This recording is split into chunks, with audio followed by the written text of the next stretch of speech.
Welcome to the Living the Dream podcast with Curveball. If you believe, you can achieve.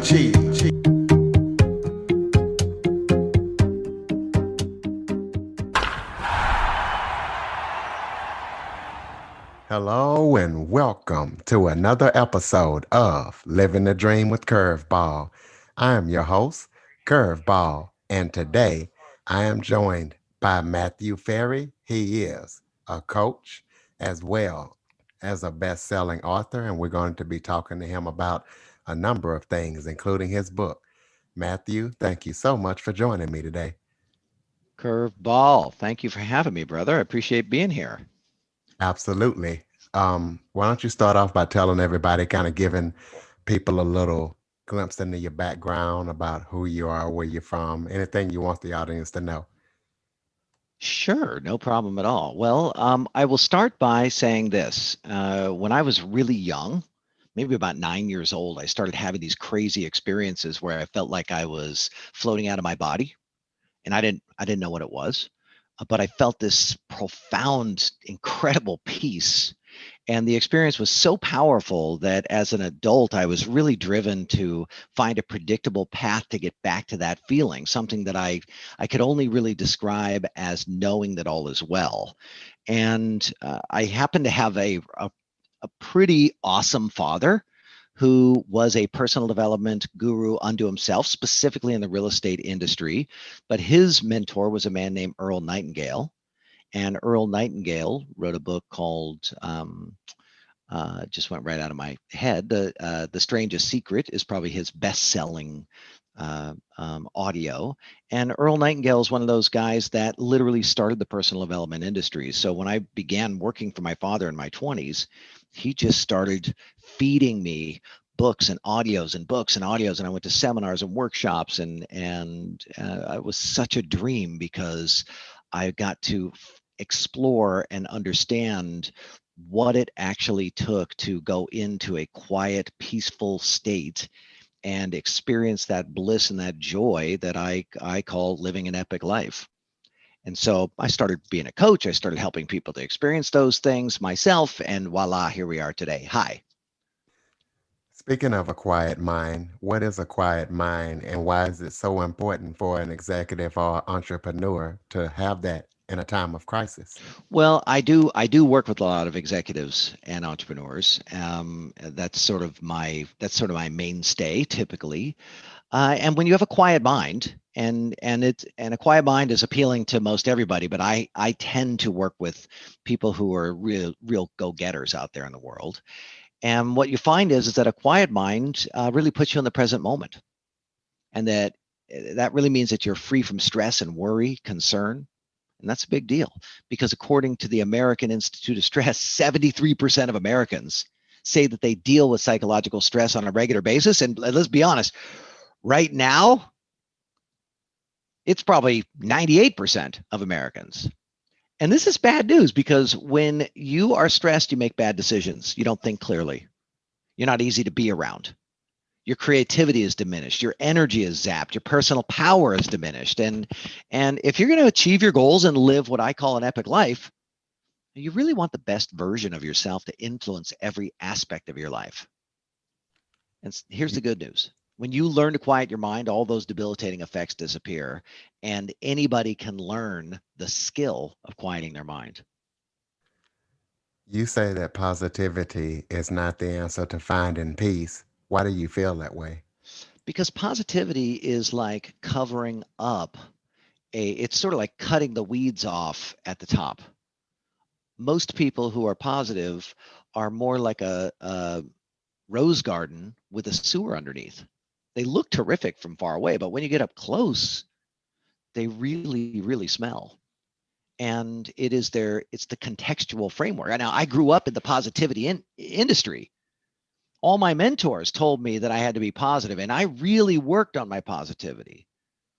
My best-selling album as an artist is a positive affirmation album over the top of high energy dance music. I mean, I was all in on this positivity, and yet out of nowhere, I get taken out by my mind. That, it's like I'll say, "Hey, you can tell by the way I use my walk. I'm positivity man, right?" And I'm just like walking around all nice and positive, and then here comes the pandemic, bam, and just knocks you off your rocker, and you go right back into a survival state unless you actually take on the utilization of enlightened perspectives and something that I call recontextualization.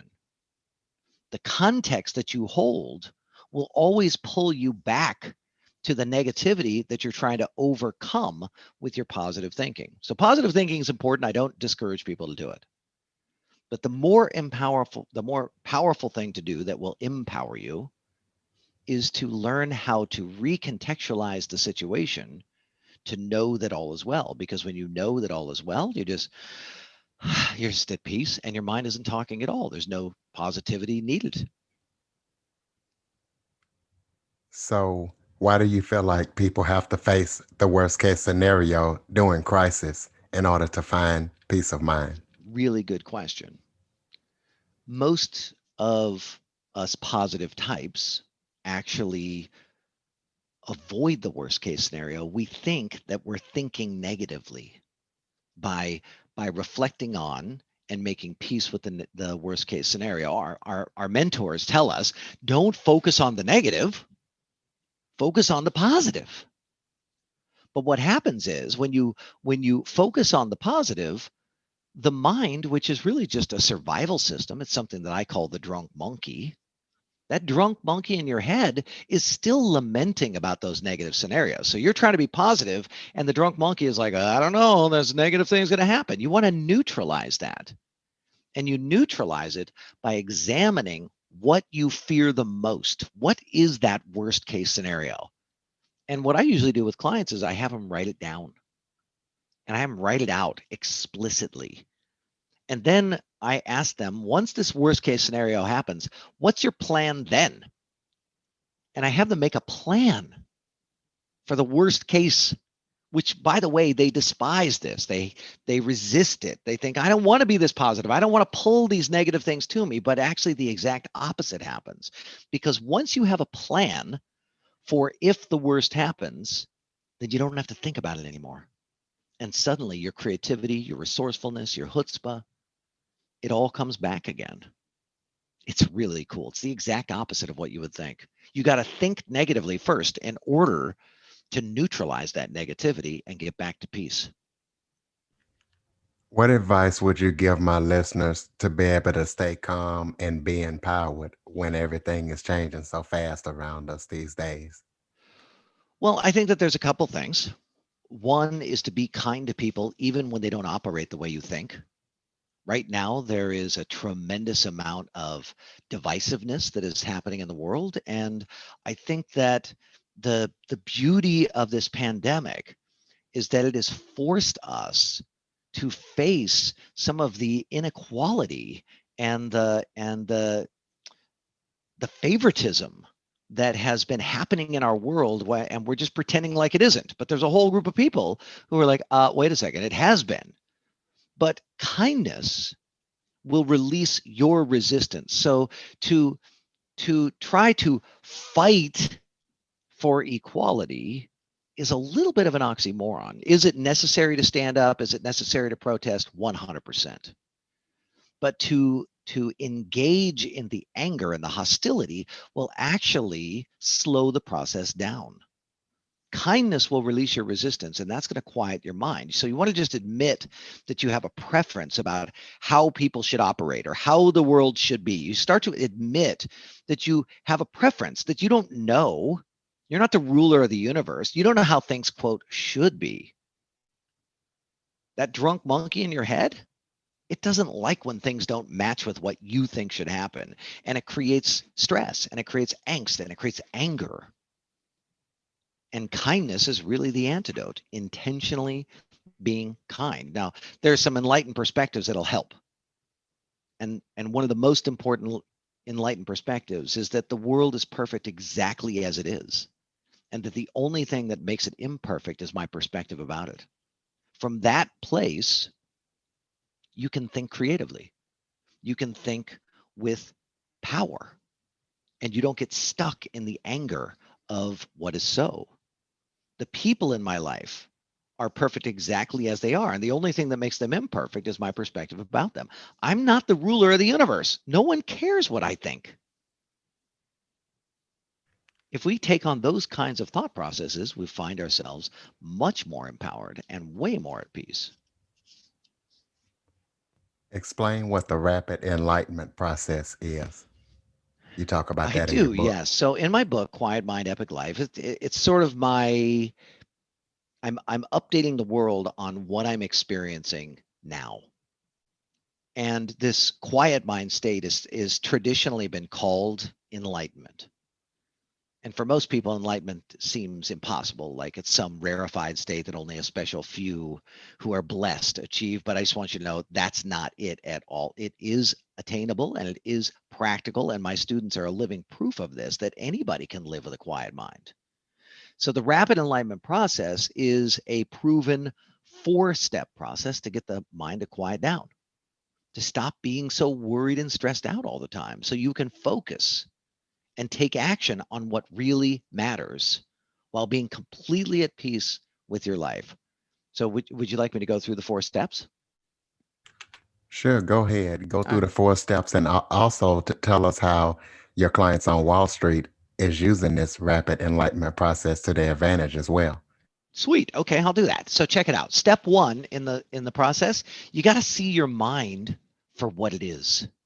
It's not your friend. Your mind is not your friend.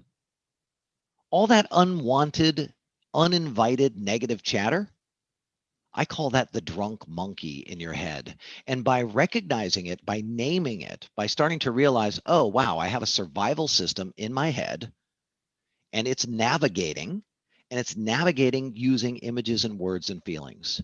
If you start to see it as that, then it becomes less relevant and important. Step 2 is to understand what motivates it. And it turns out that there are 10 motivations. I call them the 10 hidden motives to survive: greed, grudge, hatred, victim, illogical rules, humble, traitor, pride, resistance, and lazy. And if you can't recognize those things motivating your thinking, no amount of meditation or mindfulness is going to get your mind to quiet down. Step 3 is what we just did a moment ago, and that is to practice enlightened perspectives. And those are just perspectives that assume that all is well. Most of our perspectives assume that something is wrong. So enlightened perspectives create this thriving state because they connect with the idea all is well in the world, and the only thing that makes it unwell is my opinion about it. And my opinion is the source of my suffering. And then the last step is something called recontextualization. That's just simply learning the skill of shifting the perspective so that you go out of a survival based framework that creates stress and you go into an enlightened framework, which creates peace. So those are the 4 steps. And then you wanted me to talk about Wall Street. So one of the things that I do is work with executives, entrepreneurs. I work with CEOs. I work with people who are in like high pressure situations. That seems to be the thing that I'm attracted to and they're attracted to. People who want to be at peace in a situation that is intense. Logic is the foundation for creating a profitable investment. You got to be logical, you got to be reasonable, and emotions blind you to the logic that you need to figure out where the market is headed. Emotions are one of your body's survival tools, and emotions create this unwanted volatility in your business because your decision making gets wacky when you're emotional. You become irrational, and that massively increases your risk of losing. So I teach the Wall Street executives and entrepreneurs and CEOs how to quiet their mind because that puts them into the present moment and it basically allows them to use logic and reason and rational thinking rather than being swept away by their emotions.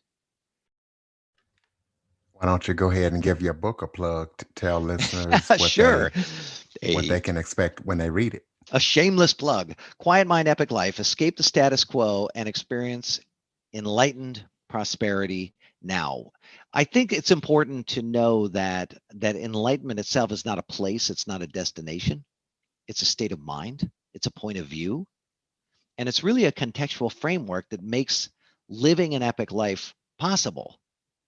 Because when you start to see that all is well, essentially what happens is you go into states of peace and joy and flow, and you have like this loving feeling for everyone that you're seeing and every person that you come in contact with. It's very energizing and uplifting. It's not like it's that way all the time, so you don't want to listen to me like it's 24/7. Of course there's volatility, we all go up and down, but you can swing the pendulum in the direction of peace and joy and love and certainty when you are practicing the techniques in my book, Quiet Mind, Epic Life. People can just download my app too if you want. You don't have to buy my book. You can download my app. It's just Matthew Ferry app. And in there, I have the 23 daily practices that you can take on. And those 23 daily practices will definitely get you moving in the direction of quiet mind and epic life. Do you have any projects that you're currently working on? Any other books, any speaking engagements or anything like that? Oh, well, thank you for asking. Actually, I am always working on my Ignite Mastermind.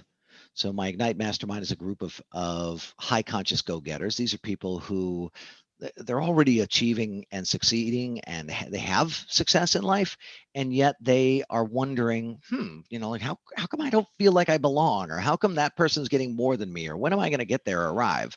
So I'm always working with that group of people. That's a lot of fun. I'm working on my next album right now. My last album was a whole series of meditations that you'll find in my app as my gift to you. These are the hidden motive meditations. My new album, I'm working on something called rhythmic breathwork, which I'm pretty excited about. And I've started dreaming about my new book, which I think is just going to be called Enlightened Prosperity. I'm not sure yet, but I think that's what it's going to be called. Let's talk about the artist side of you. I heard you mention that earlier. Kind of tell us how you got into music or what kind of genre you do as an artist. Well, you can imagine there was no getting into music. Music was in me right from the beginning. When I was a kid, I just had one of those musical inclinations and had a recording contract when I was 16 years old. Got fired from my label at 19 and went to work for my father in the real estate agent sales training business. And it was about age 27 I had this realization. I just said, my God, I'm 27 years old. I've written 7 songs in 7 years. That is a really that is a really sucky average. And I just made the decision that I was going to start writing again, and I began to schedule writing on a regular basis, and it really worked. Within about 18 months, I hired a coach. I started doing weekly sessions on my writing, and within about 18 months, I had a song hit the charts, the U.S. Billboard Club Play charts, and that really inspired me. And then I made an album called Vertigo Deluxe, which is basically an album that is a down tempo chill out music. After that, I made my energy affirmations albums. So this was in the early 2000s. I made 2 albums that were one was trance music, so for a long time, I was writing songs for trance producers, and then the second one is house music, and this is basically jazzy, fun, upbeat house music, but with positive affirmations and positive affirmation songs. And music just is it's just a part of what I do. So now I incorporate it into everything. So it's a part of the way in which I teach. You want to give the listeners a little sample of something, a little sample of what you sound like, real A quick. little a little sample of something. Hold on. Well, where's my guitar? I'd have to pull it out here. Hey, go ahead and get it out. Yeah. Hey, ladies and gentlemen, boys and girls, let's pull out the guitar right now. Now, my main guitar is in my car, so I'm going to grab my little auxiliary guitar, which is in my. You put me on the spot here. That's okay. I'll make it work. Absolutely. Okay. I love doing that to singers and people with Woohoo! talents like that. Let's make it happen. We're going to have to do a little tuning here, though. So hold on. I'm just going to go grab the tuner. Grab the tuner and grab the strap. So I can strap this thing on. I think it'll come through my mic, so we'll see how that We'll see how that works. One of the things I'm really committed to is writing songs that inspire you to practice being at peace. And so this song is one So that tell real quick before yeah. you do it, tell everybody what your stage name is. What my stage name is? Are you talking about on my SoundCloud? Yeah, what's your artist name? What do you go Yeah, by? yeah, that's Metric. Perfect. But yeah, I typically go by Matthew Ferry, but yeah, on my SoundCloud, I go by Metric on that one. Hold on a second, I'm just tuning up for you now. This is fun. I think this is the first time I've ever done a song on a podcast, and I've done a lot of them. Okay, so here we go. Can you hear that? Yep, I sure can. So something like this. Yes, the world, it kind of sucks, but that's my chin I'm holding up. I got a critic in my head, spinning all these stories telling me my dream is dead, but I'm not buying what he is selling. I'm not listening. Go ahead and keep yelling. See that monkey on my back? Jiu-jitsu that beast and take my happy back. Well, I'm grateful for the mentors who taught me the skills to shut the critic down in my head. And now my days are filled with peace of mind instead. La di da, la di da da. I love to feel this bliss. La di da, la di da da. I love living like this. La di da, la di da da. So I'm not gonna resist. La di da, la di da da. Life is just better like this. There you go. There's a little sample. Absolutely perfect. That Woohoo! How yeah, fun. that was great. Absolutely. Why don't you go ahead and throw out some contact information? How can people get your books, your website, anything to let the listeners be able to Let's connect with you? connect. Probably the easiest way is to go to matthewferry.com/app, MATTHEWFERRY.com/app, and grab a copy of my app. It's on both the Apple and Android systems. That's probably the simplest way. And you'll be on my email list. And we do a monthly webinar. In fact, I just completed my monthly webinar about an hour ago. And the webinar is really just me bringing whatever techniques I can in this moment that I'm working with my clients on and bringing it to my broader community as my gift to everybody. So that's probably the simplest way to do it. And then if you are inspired, talk to us about being in our mastermind group, blah, blah, blah, all of that. Is there anything that you would like to touch on that we haven't talked about? Well, I think that what we could do is we could finish with a an idea of noticing that your mind is not your friend. So I think we could finish by saying that a quiet mind is really an expression of your intention to be enlightened, and that being enlightened is simply a heightened state of awareness. It's a non resistant state where you allow all things to be exactly as they are. And it's a perspective that creates the conditions for profound happiness and peace no matter what life is doing. So today, I'm going to ask our listeners to set the intention for enlightened consciousness to flow through, and set the intention to recognize that your mind is not your friend. That drunk monkey that is talking to you, it doesn't care about you. It doesn't care about what you want. Nobody else talks you out of your dreams more than your mind. No one else calls you fat or stupid or ugly or that was dumb or what's wrong with you. Just your mind says that. Stop listening to your mind like it is a trusted advisor and just start seeing your mind for what it is. It is a survival mechanism. And once you see it as a survival mechanism, you'll be like, oh, okay. It's sort of like your GPS system is warning you that there's traffic ahead. Your mind is doing the same thing, but there's no need for you to be stressed out or worried or concerned or fearful. Instead, you should listen to your mind like it's just giving you some interesting information for you to consider, but not the truth. Ladies and gentlemen, Matthew Ferry. Matthew, thank you so much for joining me today. Thanks for having me. For more information on the Living the Dream podcast, visit www.djcurveball.com. Until next time, stay focused on living the dream.